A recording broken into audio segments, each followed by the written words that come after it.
Hello, I've been married to my wife, Laura, for 7 years. We met through mutual friends, and from the beginning, she was everything I thought I wanted: confident, driven, full of life. She had this way of making everything seem exciting, like every moment with her was an adventure. And for a while, it was. We traveled, we laughed, we built a life together that I thought was solid. But looking back now, I can see the cracks that were forming long before I ever noticed them. Things started changing about 6 months ago. At first, it was small things. Laura suddenly became obsessed with fitness. Now, I'm not saying she was out of shape before, but she had never been the type to care much about working out. Then, almost overnight, she was at the gym 5 days a week, talking about macros and protein shakes, posting gym selfies like she was training for a competition. I didn't think much of it at first. I figured she had just found a new hobby, something to keep her occupied. But the more time she spent at the gym, the more distant she became at home. Our conversation started feeling forced, like she was just going through the motions. She was glued to her phone constantly, smiling at messages but never telling me who she was talking to. She started dressing differently: tighter leggings, shorter shorts, sports bras that left little to the imagination. It was like she was trying to become a completely different person, and I had no idea why. Then came the excuses. She started coming home later and later, always with some reason why her workout had taken longer than expected. I stayed for an extra session. I grabbed a smoothie with some gym friends. I lost track of time. At first, I believed her. Why wouldn't I? She was my wife. I trusted her. But after a while, the excuses stopped making sense. Some nights, she wouldn't come home until almost midnight, claiming she had been at the gym the entire time. Who spends 5-6 hours at a gym? And when I asked her about it, she would get defensive, acting like I was accusing her of something awful just for being curious about where she was. One night, I casually mentioned that I should start going to the gym with her, thinking it might be a good way for us to spend more time together. She laughed. Not just a small chuckle, but an actual laugh, like the idea was ridiculous. Then she told me that her gym wasn't really my type of place, and that I wouldn't fit in with the crowd. That was the moment I felt it: the shift, the gut feeling that something wasn't right. But I pushed it down, telling myself I was being paranoid. Then came the trainer. His name was Ethan, and I only knew about him because Laura wouldn't shut up about how amazing he was. Every day, it was something new. Ethan taught me this new lift. Ethan says I have really great form. Ethan thinks I should try going heavier on my squats. At first, I thought she was just excited about having a personal trainer, someone pushing her to improve. But the way she talked about him, it was different. That I brushed it off as nothing. She was just enthusiastic. Just invested in her progress. But then, I started noticing other things. The way she would smile at her phone when a message popped up. The way she would suddenly get annoyed if I tried to see what she was doing on social media. The way she started keeping her phone face down on the table whenever we were together. One night, she got a call while we were sitting on the couch. I glanced at her phone screen, and for just a second, I saw the name. Ethan. She declined the call immediately and put her phone in her lap, acting like nothing had happened. But I saw the way her posture changed, the way her fingers tensed against the fabric of her leggings. I asked her who it was, even though I already knew. She barely even tried to lie. Just a gym thing. That was all she said. A gym thing. No explanation, no details, just those 3 words. That was when I realized I had 2 choices. I could keep pretending nothing was happening, keep ignoring the signs, keep telling myself that I was just imagining things. Or I could find out the truth: that I didn't want to be that guy, the paranoid husband who snoops through his wife's things. But at this point, I felt like I was losing my mind. Every time she left for the gym, I felt sick, wondering if she was really working out or if she was doing something else, with someone else.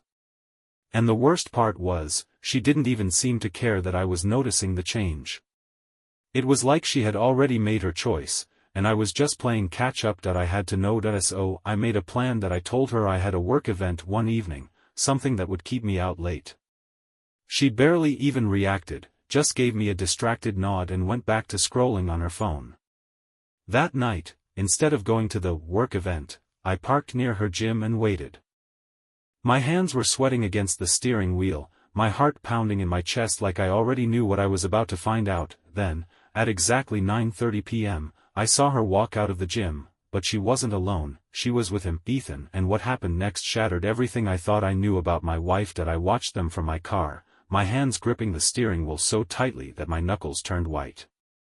My heart was pounding in my chest, a sickening mix of adrenaline and dread surging through me. There was no mistaking it. They walked out of the gym together, moving too closely, their body language too familiar. The way she looked at him, the way she lightly touched his arm as they laughed at something, it all confirmed what my gut had been telling me for months. She had been lying to me. The late nights, the dismissive responses, the sudden changes in her behavior, this was the reason. I had hoped I was wrong, that I was just overthinking things, but now I knew the truth. I stayed frozen in place, watching as they reached his car. My stomach twisted as I saw her lean in toward him, too close for comfort, too comfortable for just a casual friendship. She stood there with him, not looking rushed, not looking like she had somewhere else to be. She wasn't in a hurry to come home. She wasn't thinking about me. She had been slipping away for months, and now I was witnessing just how far she had gone. I felt like an outsider looking in on a moment that didn't belong to me, like I was watching someone else's life unravel instead of my own. It wasn't just the physical closeness that got to me, it was the ease of it all. She wasn't nervous, wasn't checking her surroundings like she was worried about being caught. She wasn't acting like someone who felt guilty. She looked happy. It hit me harder than I expected. The idea that she had already emotionally detached, that she wasn't struggling with her betrayal the way I was struggling with my suspicions, made it worse. I had been losing sleep over this, my mind running in circles, while she had been living in the moment, completely unaffected by the lies she had been feeding me. I sat there, unable to move, unable to tear my eyes away as she got into his car. I wanted to convince myself that she was just getting a ride home, that maybe there was an explanation, but I knew better. If she had nothing to hide, she would have told me. If this was innocent, she wouldn't have spent months dodging my questions, avoiding my touch, keeping me at arm's length while growing closer to him. The moment she shut the door and he pulled out of the lot, I felt something inside me break. It was real. It was happening. I didn't follow them. I didn't need to. Whatever happened next wasn't something I wanted to see. The damage had already been done. The proof was right in front of me, playing out like a scene in a movie I never wanted to watch.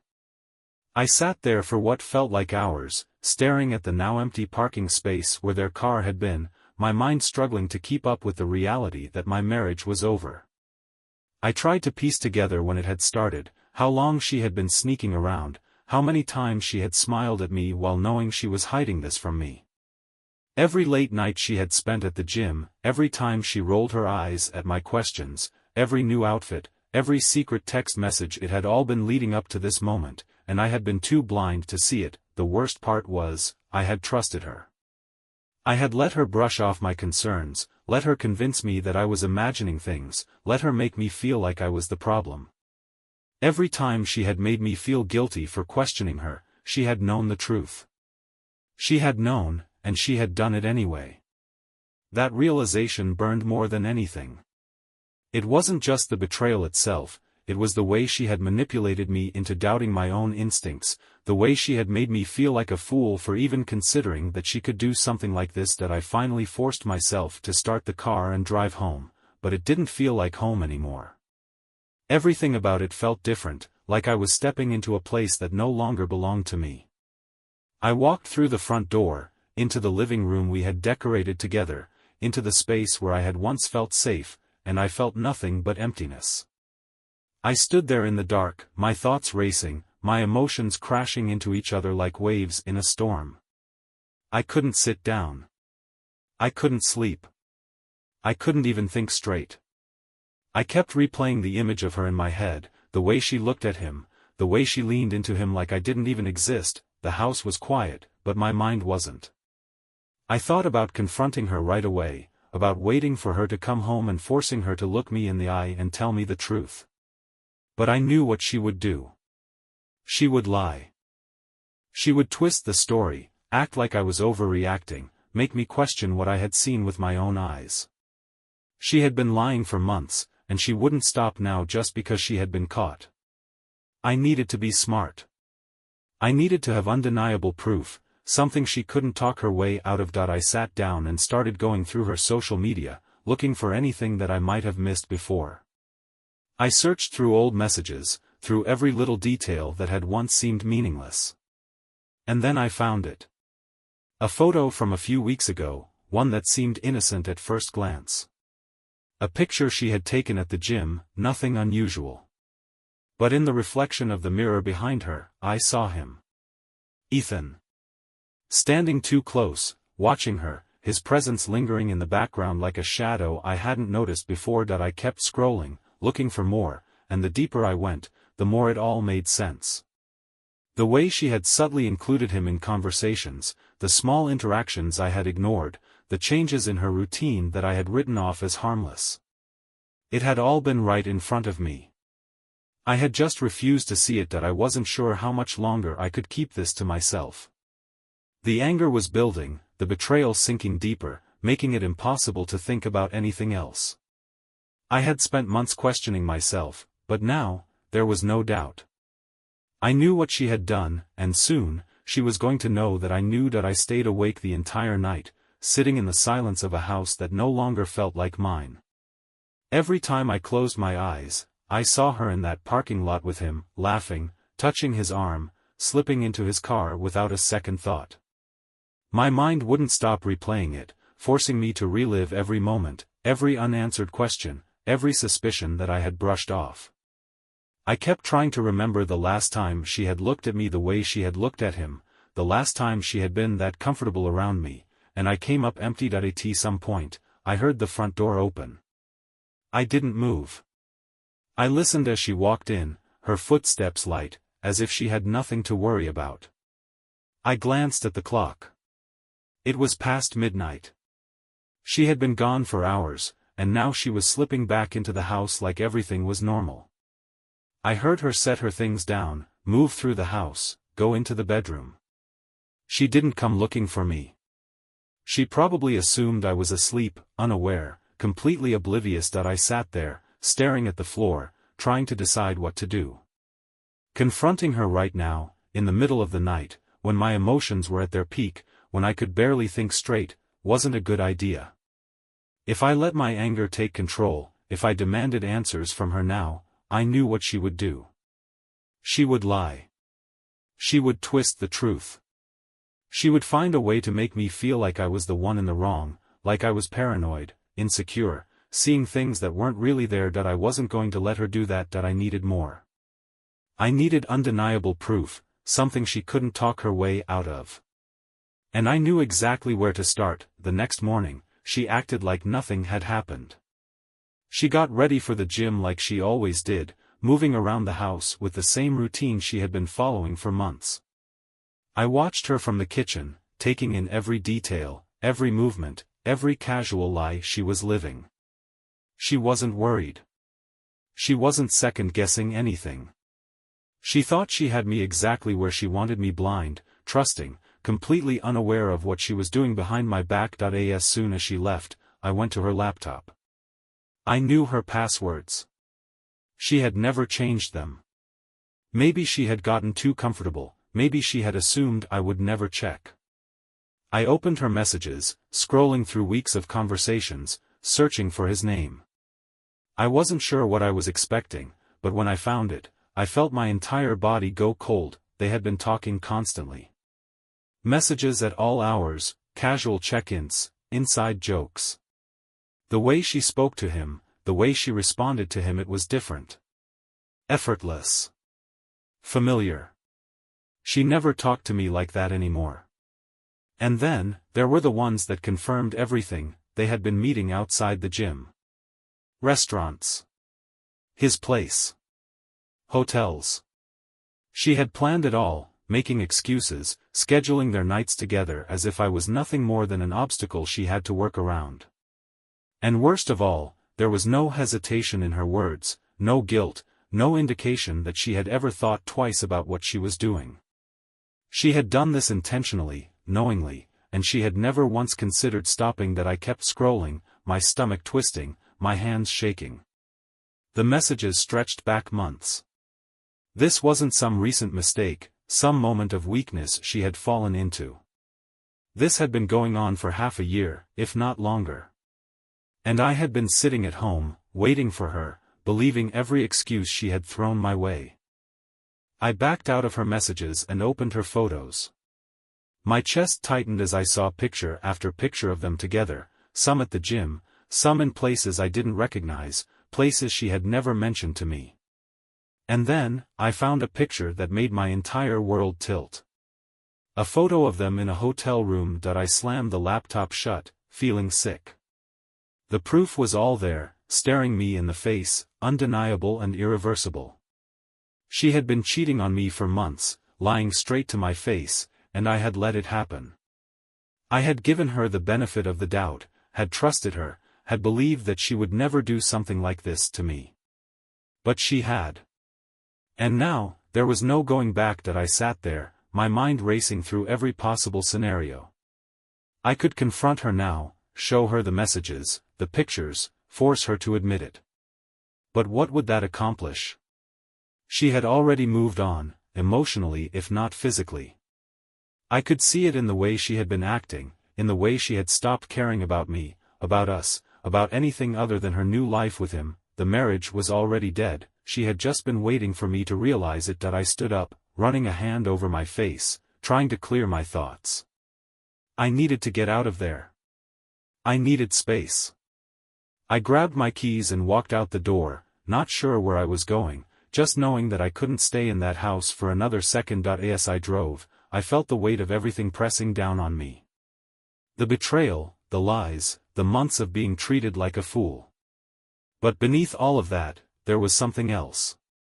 A strange sense of clarity. I didn't need her anymore. She had already taken so much from me, my trust, my time, my belief in what we had built. But she wasn't going to take my future. I wasn't going to be the man who begged for answers that didn't matter. I wasn't going to be the man who held on to something that was already gone. I was done. I drove for hours, the city blurring past me as my mind spiraled through everything I had just uncovered. The messages, the photos, the months of deception, all of it circling in my head like a never-ending loop, forcing me to relive the betrayal over and over again. I tried to focus on the road, to keep myself steady, but the rage, the disgust, the sheer humiliation of it all weighed on me like a crushing force. My marriage had been dead for months, and I had been the last to know. She had been slipping away, inch by inch, lie by lie, and I had let her do it. I had convinced myself that I was imagining things, that I was overthinking, that my own wife wouldn't do something like this to me. But she had. She had walked into our home every night, looked me in the eyes, and lied without hesitation. She had planned every single excuse, every alibi, every calculated response to keep me from seeing the truth that had been right in front of me all along. At some point, I pulled into an empty parking lot, gripping the steering wheel so hard my knuckles ached. My breathing was uneven, my pulse pounding, my body frozen between wanting to scream and wanting to break something just to feel like I had some control over anything at all. But nothing would change what I had seen. Nothing would undo the fact that my wife had been sneaking around with another man for months while I had been left in the dark, believing in a marriage that had already been destroyed. I could still see the way she smiled at her phone when she thought I wasn't looking, the way she brushed off my questions with that irritated tone, as if I was the one causing problems in our marriage. She had been acting like I was a burden to her, like I was just another obstacle in her way. And now, I knew why. She had already checked out, already replaced me, already found someone else to fill the space that I had once occupied. The realization hit harder than I expected. It wasn't just the affair. It was the way she had treated me, the way she had slowly but deliberately rewritten the narrative of our marriage to justify what she was doing behind my back. She had made me question myself, my instincts, my own reality. Every time I had felt something was wrong, she had flipped it on me, made me feel like I was the problem, like I was being too sensitive, too controlling, too insecure. But it had all been a game. A long, cruel game where she had already decided the outcome, and I had just been a placeholder until she was ready to move on completely. I thought about going back home, confronting her, shoving the proof in her face and demanding answers. But I already knew how it would go. She wouldn't break down and admit everything. She wouldn't show any real remorse. She would lie. She would spin the story, gaslight me, twist the truth until I was the one on the defensive. Maybe she would try to justify it, tell me she had felt unhappy for a long time, that she had been looking for something I wasn't giving her. Maybe she would act like it was some mistake, some unfortunate circumstance that had spiraled out of control. But it didn't matter what she said. The truth was already written in every message she had sent, in every lie she had told, in every night she had spent with him instead of coming home to me. There was nothing left to fight for. Nothing left to salvage. I turned off the car and sat in the silence, staring out at the darkened streets, feeling the weight of what I had to do next settle over me like a lead blanket. This wasn't just about confronting her. This was about accepting that my life as I knew it was over. That the woman I had trusted with everything had never truly valued what we had built. That I had wasted years of my life on someone who had no problem throwing it all away the moment something more exciting came along. And the worst part was, she hadn't even cared enough to hide it properly. It was almost as if she had wanted me to find out, as if she had been daring me to finally put the pieces together and walk away. That I wasn't going to give her the satisfaction of thinking she had the upper hand. I wasn't going to be the broken man begging for explanations that didn't matter. She had already made her decision, and now it was time for me to make mine. I wasn't going to fight for a marriage that had already been destroyed. I wasn't going to sit in that house, surrounded by the ghosts of the life I thought we had, waiting for her to come home like nothing had changed. I wasn't going to let her keep playing this game where she controlled everything, where she decided when and how this ended. I pulled out my phone and started making calls. First, I found a place to stay. I wasn't going to sleep under the same roof as her for another night. Then, I contacted a lawyer. I wasn't going to let her manipulate her way through this, turn things in her favor, make me out to be the villain in a story where she had been the one betraying me from the start. Every move she had made had been calculated, and now, it was my turn to take control. I wasn't going to let her drag this out, wasn't going to let her keep me tethered to something that had already died. By the time I finished making arrangements, something inside me had shifted. The pain was still there, the anger still burned, but beneath it all was a strange sense of clarity. I was done. Done believing in someone who had stopped believing in me a long time ago. Done being the last to know. Done pretending that this was something that could be fixed. She had made her choice.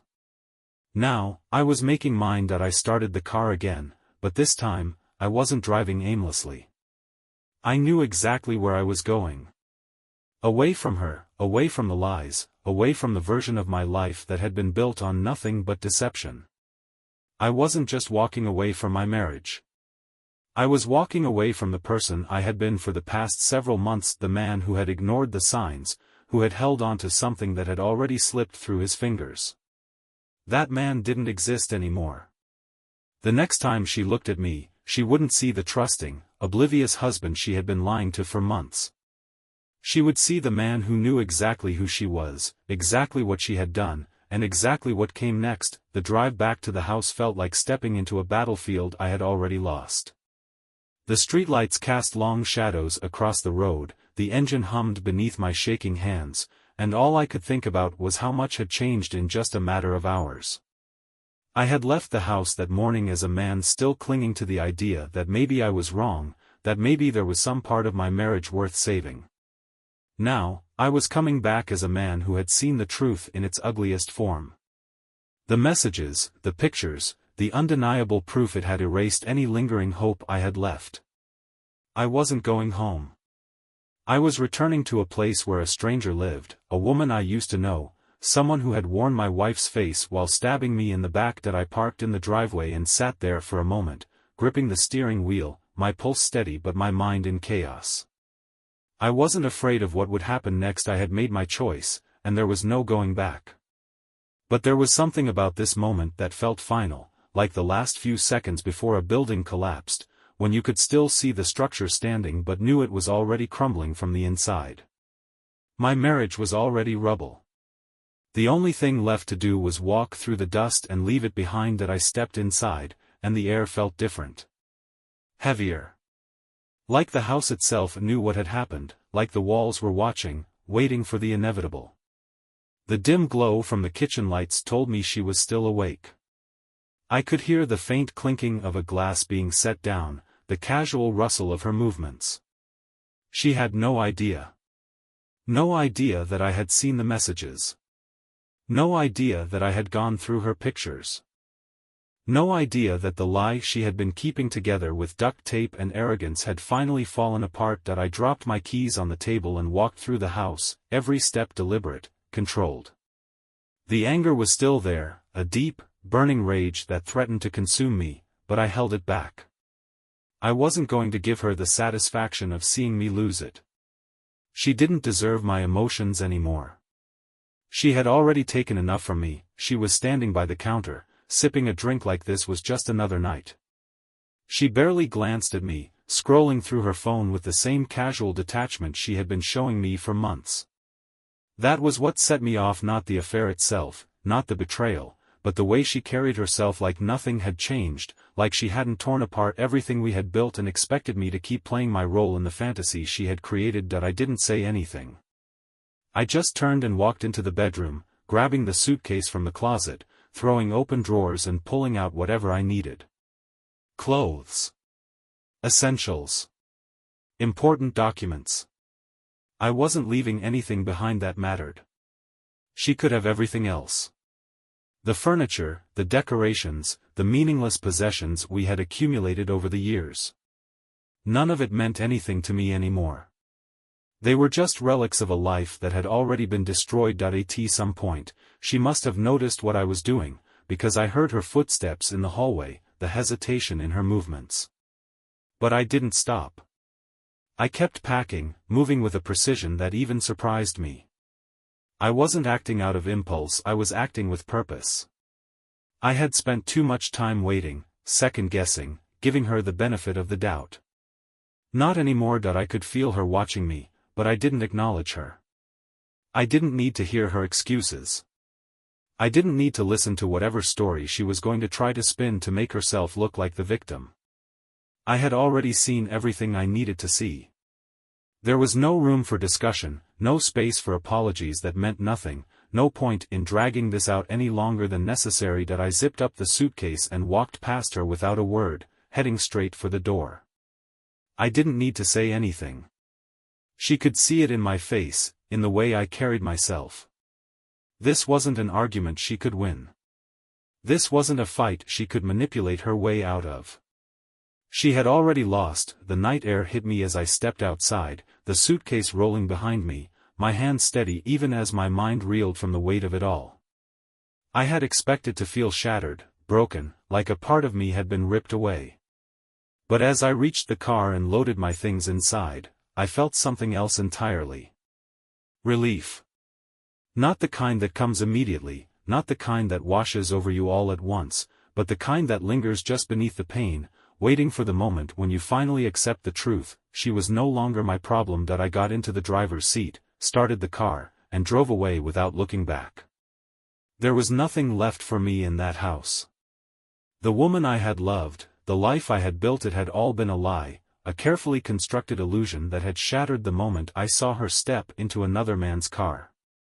And now, I was done playing the fool. I checked into a hotel, the sterile emptiness of the room feeling more like home than the place I had just left. I sat on the edge of the bed, staring at the wall, letting the reality of everything sink in. It was over. Not just the marriage, but the version of myself that had spent so long clinging to something that had already been lost that I pulled out my phone and blocked her number. I wasn't going to wait for her to reach out, to try and salvage whatever scraps of dignity she had left. She had made her choice, and now I was making mine. Lying in that unfamiliar bed, staring at the ceiling, I realized that for the first time in months, I wasn't waiting for answers. I wasn't questioning myself. I wasn't wondering if I was overreacting. I had spent too much time being gaslit, too much time doubting my own instincts. But not anymore. The pain was still there, the betrayal still burned, but beneath it all, something else was taking shape. A quiet, unshakable truth that had been buried for too long that I was free. The hotel room was silent, the air still, the kind of quiet that should have felt comforting but instead felt like a void. I lay on the bed, staring at the ceiling, feeling the weight of everything settle onto my chest. My marriage was over. My life as I had known it was over. And yet, I wasn't entirely sure who I was anymore.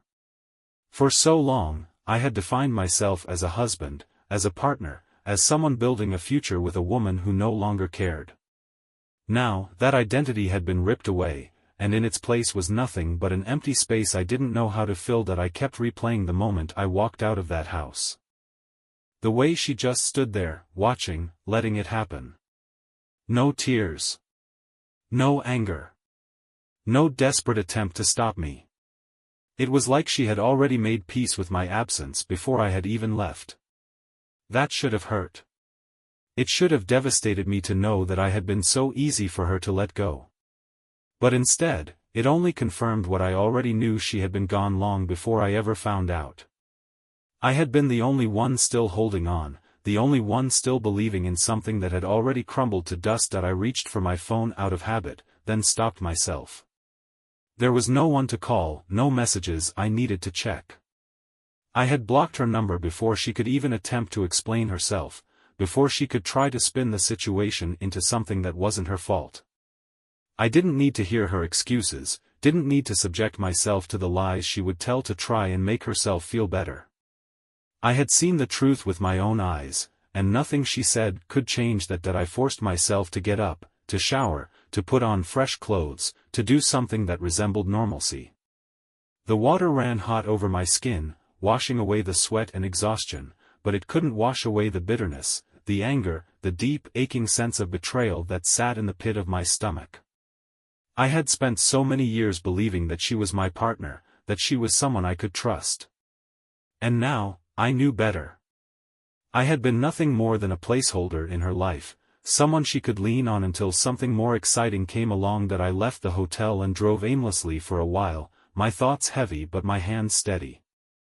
I wasn't sure where I was going, only that I couldn't sit in that room with nothing but my thoughts as company. The world outside kept moving, completely indifferent to the fact that my life had imploded. People walked down sidewalks, cars honked in traffic, businesses opened their doors like it was just another ordinary day. And for them, it was. But for me, everything had changed. Eventually, I found myself at a small diner, the kind of place that smelled like burnt coffee and nostalgia. I slid into a booth in the corner, ordered something I wouldn't eat, and stared out the window, letting the noise of the world distract me. I had no appetite, no real sense of time. I just needed to exist for a moment without the weight of what had happened pressing down on me. I thought about the years I had wasted on her. The nights I had stayed up waiting for her to come home. The way I had tried to be patient, to be understanding, to trust her even when the evidence told me I shouldn't.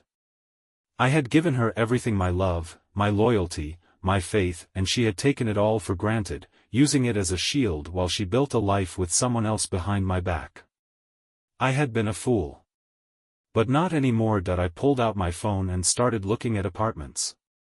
I needed a place that was mine, a space where I didn't have to be surrounded by memories of her, where I didn't have to wonder if she had ever been honest with me about anything. The thought of starting over felt overwhelming, but it also felt necessary. Staying stuck in the past, in the pain, in the betrayal, wasn't an option. She had already taken too much from me. I wasn't going to let her take my future too. As I scrolled through listings, I felt something shift inside me. A quiet realization, a small but significant step towards something new. I had spent so much time drowning in the weight of what she had done, in the loss of the life I thought I had. But now, for the first time, I saw something else. Possibility. A life without her. A future that wasn't tied to someone who had never truly valued me. The pain was still there. The anger still simmered beneath the surface. But for the first time since I had discovered the truth, I felt something close to peace. Because she was gone. The lies were gone. The uncertainty was gone. And in its place was something I hadn't felt in a long time: control. I finished my coffee, paid the bill, and walked outside into the daylight. The air felt different, lighter somehow. I wasn't sure what came next. I wasn't sure how long it would take to truly move on. But I knew one thing for certain: that I was free. Leaving the house for the last time should have felt more dramatic. I had imagined it so many times: slamming the door, throwing my wedding ring onto the counter, maybe even breaking something on my way out just to release some of the rage that had been boiling inside me for weeks. But when the moment actually came, there was none of that. No anger, no theatrics, no final words. Just silence. Just me standing in the doorway of what used to be my home, staring at the empty space where my marriage had once existed, and finally understanding that it was gone. The weight of that realization was crushing. But beneath it, just barely starting to form, was something else. A strange kind of relief. The road ahead felt uncertain, unfamiliar, like stepping into a new life I hadn't planned for. But I knew one thing for sure: I wasn't looking back. I got into my car, pulled away from the driveway, and didn't check the rearview mirror even once. Whatever happened next, it didn't include her. That part of my life was over. At first, being alone felt strange. The apartment was too quiet, the emptiness too noticeable. There was no sound of her moving around, no forced small talk, no tension lingering in the air like a storm waiting to break. Just silence.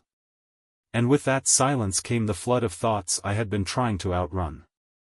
Every moment replayed in my head on an endless loop: the way she had looked at him, the messages, the lies, the nights I had sat at home like a fool while she was out with him. I thought about how easily she had discarded me, how little she had fought for our marriage, how I had spent months trying to hold on to something that had already slipped through my fingers. And then I thought about what she was doing now, about how she was probably moving on without a second thought, about how she had likely already rewritten our story in a way that made her the victim, how she would tell people that I was the reason it fell apart, how she would find ways to justify what she had done. But the worst part was knowing that I didn't even matter enough to her to be worth a second thought. That realization hurt more than the betrayal itself. Because I had spent years thinking that no matter what, we were a team. That even if things got hard, even if we had problems, she would at least respect me enough to be honest. But she hadn't. And when it all came crashing down, she hadn't even tried to fight for me. I wasn't sure what was worse: the affair, or the fact that I had been so easy for her to replace. For the first few weeks, I was angry at everything. At her. At him. At myself for being so blind. At the wasted years. At the way I had let myself be manipulated into believing I was the one who had been overthinking things, when all along my gut had been screaming at me to wake up. I felt like I had lost more than just my wife. I had lost time. I had lost trust. I had lost the version of myself who had believed in love, who had believed in commitment, who had thought he was building a future with someone who felt the same way. And in return, all I had been left with was a mess I didn't create. But eventually, the anger started to shift. It didn't go away, but it became something else. Something colder. Something more distant. I stopped checking my phone, stopped wondering if she would reach out, stopped waiting for some moment of regret that would never come. She had made her choice, and I had made mine. I wasn't going to waste another second waiting for closure that didn't exist. She wasn't going to give it to me. She wasn't capable of it, so I did what she never thought I would do. I moved forward. I found a new routine, new habits, new ways to fill the space that she had left behind. I started focusing on myself for the first time in years. I went to the gym not because I was trying to prove something, not because I wanted to become the kind of guy she would regret losing, but because I needed something to pull me out of my own head. I reconnected with old friends, the ones I had drifted from because I had spent too much time wrapped up in my marriage, in trying to be the husband she wanted instead of the person I actually was. I started going out again, not to find someone new, not to rebound, but just to remember what it felt like to exist outside of her shadow. And for the first time in a long time, I didn't feel like I was drowning. One night, months after I had walked away, I got a message from an unknown number. I didn't have to open it to know who it was from. I stared at it for a long time, debating whether I wanted to see whatever excuse, whatever weak apology, whatever attempt at rewriting history she was about to throw at me. And then, without hesitation, I deleted it. Because it didn't matter. Nothing she said would change what she had done. And nothing she said would change what I had done. Walked away and never looked back. That was the moment I knew I had won, not in a petty, revenge-driven way. Not in a way that needed her to feel the pain I had felt. But in a way that meant I had taken back control. She had thought she was taking something from me when she cheated, that she was leaving me broken, that she had the power to destroy me. But she hadn't. She had given me something instead: freedom. She had shown me who she really was before I wasted any more of my life on her. She had given me the chance to start over, to rebuild, to find something real. And one day, when I meet someone new, someone who actually deserves me, someone who doesn't lie, who doesn't betray, who doesn't throw me away like I'm nothing, I'll thank her for leaving. Because all she did was make room for something better. So, in the end, I didn't lose. I didn't break. I didn't let her win. I walked away. And that was the best decision I ever made.